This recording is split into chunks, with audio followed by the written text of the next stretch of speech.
செஷனுக்குள்ள போற முன்னாடி நேத்துக்கான GK question பார்த்துடலாம். ஜாரி மற்றும் சுசினி எந்த மாநிலத்தின் நடனம்? ராஜஸ்தான். தாஷியாங்கு மற்றும் சிங்சாம் எந்த மாநிலத்தின் நடனம்? சிக்கிம். பெரினி சிவதாண்டவம் மற்றும் ஓகு கதா எந்த மாநிலத்தின் நடனம்? தெலுங்கானா. படிஷா மற்றும் கஜன் எந்த மாநிலத்தின் நடனம்? திரிபுரா. மேகாலயால இருக்கக்கூடிய பழங்குடியினர் சக்மா, காரோஸ், ஹாஜோம் மற்றும் ரபா. 1980ஆம் ஆண்டு அன்னை தெரசாவுக்கு பாரத ரத்னா விருது கொடுக்கப்பட்டிருக்கு. கபீர், சபாத், பிஜாக், தோஹா, ஹோலி மற்றும் ரக்தால் அப்படிங்கிற புத்தகத்தை எழுதியிருக்காங்க. நீதித்துறையின் சுதந்திரம், நீதித்துறை மறு ஆய்வு, முன்னுரை மற்றும் துணை ஜனாதிபதி பதவி அப்படிங்கிற விஷயத்த அமெரிக்கா நாட்டுல இருந்து நாம எடுத்துக்கிட்டோம். தேசிய ஊட்டச்சத்து பணி, இதுக்கு இன்னொரு பேரு போஷன் அபியான் அப்படின்னு சொல்லுவாங்க. 2018ஆம் ஆண்டு பெண்கள் மற்றும் குழந்தைகள் மேம்பாட்டு அமைச்சகத்தால அறிமுகமாச்சு. இரண்டாவது ஐந்தாண்டு திட்டம் 1956ல இருந்து 61 வரைக்கும் நிலுவையில் இருந்துச்சு. இந்த திட்டம் பிசி மகாலனோபிஸ் மாடல். இரண்டாவது ஐந்தாண்டு திட்டத்துல நாம தொழில்துறை வளர்ச்சிக்கு முக்கியத்துவம் அளிச்சிருந்தோம். பிரிவு 266ல ஒருங்கிணைந்த நதிகள் மற்றும் இந்தியா மற்றும் மாநிலங்களின் பொது கணக்குகள் அப்படிங்கிற விஷயத்த சொல்லியிருக்கோம். ஆச்சாரியா வினோபா பாவே ராமன் மகசேசே விருது பெற்ற முதல் இந்தியர். ரம்பா கிளர்ச்சி 1922ல இருந்து 24 வரைக்கும் நடந்துச்சு. இந்த கிளர்ச்சிக்கு இன்னொரு பேரு மன்யம் கழகம். அல்லூரி சீதாராம ராஜு தலைமையில இந்த கழகம் நடந்துச்சு. வியட்நாமின் அதிபராக நியமிக்கப்பட்டவர் யார்? டூ லாம். கெய்ரோஸ் நாவலுக்காக 2024 சர்வதேச புக்கர் பரிசை வென்றவர் யார்? ஜென்னி எர்பன்பர்க் மற்றும் மைக்கேல் ஹாஃப்மேன். சர்வதேச சோலார் கூட்டணியின் 99வது உறுப்பினர் யார்? ஸ்பெயின். உலக பாரா தடகள சாம்பியன்ஷிப் 2024 பெண்கள் T20 400 மீட்டர் போட்டியில் புதிய உலக சாதனை படைத்தவர் யார்? Deepthi Jeevanji. India first life இன்சூரன்ஸின் நிறுவனத்தின் MD மற்றும் CEO ஆக நியமிக்கப்பட்டவர் யார்?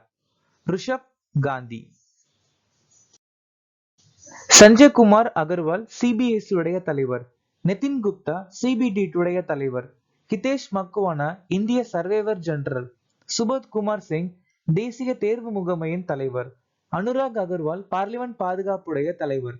கிஷோர் மக்வானா SCக்கான தேசிய ஆணையத்தின் தலைவர். AS ராஜீவ் மத்திய விஜிலன்ஸ் கமிஷனுடைய தலைவர். வானியல் துறையில் ஷா பரிசு பெற்றவர் யார்? இந்த துறையில பரிசு வாங்கினது Srinivas R Kulkarni. Srinivas R Kulkarni. Amitav Ghosh Erasmus பரிசு. யூலியா நவல்னையா மற்றும் அலெக்சி நவல்னி சுதந்திர பரிசு. அமிதாப் பச்சன் மற்றும் ரந்தீப் ஹூடா லதா தீனநாத் மங்கேஷ்கர் விருது. மம்தா ஜி சாகர் உலக இலக்கிய பரிசு. பவலூரி சுப்பராவ் ஆரியபட்டா விருது 2024. ஆஷிம் பந்து பட்டாச்சாரியா பண்டிட் லட்சுமி மகாராஜ் விருது. அலோக் சுக்லா கோல்டுமான் சுற்றுச்சூழல் பரிசு. எமிலியா ரோமாங்னா கிராண்ட் பிரி 2024 வென்றவர் யார்? மேக்ஸ் வெர்ஸ்டப்பன். இதே மாதிரி அவர் சீன கிராண்ட் பிரி, ஜப்பானிய கிராண்ட் பிரி மற்றும் சவுதி அரேபிய கிராண்ட் பிரி ஜெயிச்சிருக்காரு. கார்லோஸ் சைன்ஸ் ஆஸ்திரேலியா கிராண்ட் பிரி ஜெயிச்சிருக்காங்க. லாண்டோ நோரிஸ் அப்படிங்கிற ஒருத்தர் மியாமி கிராண்ட் பிரி ஜெயிச்சிருக்காங்க. மார்க்கரின் சர்வதேச தினமாக எந்த நாள் அனுசரிக்கப்படுகிறது? மார்க்கோர் அப்படிங்கிறது ஒரு வகையான ஆடு. மே மாசம் 24ஆம் தேதி நாம வருஷந்தோறும் இந்த தினத்தை, அதாவது மார்க்கருடைய சர்வதேச தினமா அனுசரிக்க போறத ஐநா சொல்லியிருக்காங்க. இந்த மார்க்கர் அப்படிங்கிறது ஒரு வகையான ஆடு. இந்த ஆடுக்கு இன்னொரு பேரு திருகு கொம்பு ஆடு அப்படின்னு சொல்லுவாங்க. பாகிஸ்தான் நாட்டுடைய தேசிய விலங்கும் இந்த மார்க்கோர் சொல்லக்கூடிய ஒரு வகை ஆடுதான். ஏப்ரல் 24 தேசிய பஞ்சாயத்து ராஜ் தினம். ஏப்ரல் 25 உலக மலேரியா தினம். ஏப்ரல் கடைசி சனிக்கிழமை உலக கால்நடை தினம்.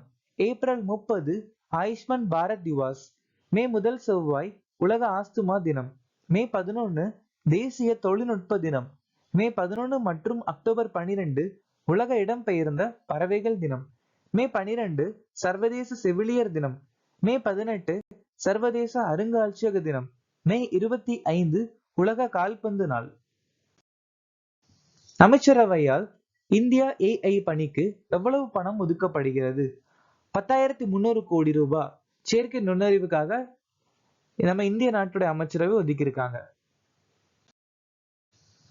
ரயில்வேஸ்க்கு மட்டும் கிட்டத்தட்ட போன வருஷம் 2.41 லட்சம் கோடி ஒதுக்கி இருக்காங்க. அதுவே பாதுகாப்பு துறைக்கு 5.94 லட்சம் கோடி, விவசாயத்துக்கு 1.25 லட்சம் கோடி, நமாமி கங்கை மிஷன் 2 திட்டத்துக்கு 22,500 கோடி, வைப்ரண்ட் வில்லேஜ் திட்டத்துக்கு 4,800 கோடி, ஜம்மு அண்ட் காஷ்மீருக்கு 1,18,500 கோடி இந்த பட்ஜெட்ல நிதி ஆண்டுல ஒதுக்கி இருக்காங்க.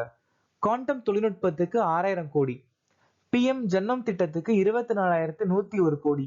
ரீசெண்டா நரேந்திர மோடி தமிழ்நாட்டுல 20,000 கோடி ரூபாய்க்கு ப்ராஜெக்ட் அறிமுகப்படுத்தி இருக்காங்க. எவரெஸ்ட் சிகரத்தில் ஏறிய இளம் வயது இந்தியர் யார்? மும்பையை சேர்ந்த காமியா கார்த்திகேயன் இவங்களுக்கு வெறும் 16 வயசு.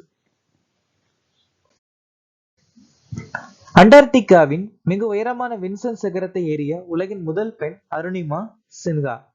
கிலிவே மலையில் ஏறிய முதல் இந்தியர் சத்யரூப் சித்தாந்தா. ஆக்சிஜன் உதவி என்று அன்னபூர்ணா சிகரத்தை ஏறிய முதல் இந்தியர் ஸ்கலாங் ரக்சேன். K2 மலையை ஏறிய முதல் வங்காளதேசியர் வசிஃபா நஸ்ரீன். செயற்கை கால்களுடன் எவரெஸ்ட் சிகரத்தை அடைந்தவர் ஹரிபுத மாகர்.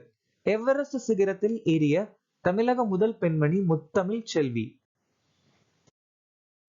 எந்த 2 மத்திய அமெரிக்க நாடுகளுக்கு இடையே டாரியன் இடைவெளி உள்ளது? பனாமா மற்றும் கொலம்பியா. கொலம்பியா நாட்டுக்கும் பனாமா நாட்டுக்கும் இடையில தான் டேரியன் அப்படிங்கிற இடைவெளி அமைஞ்சிருக்கு.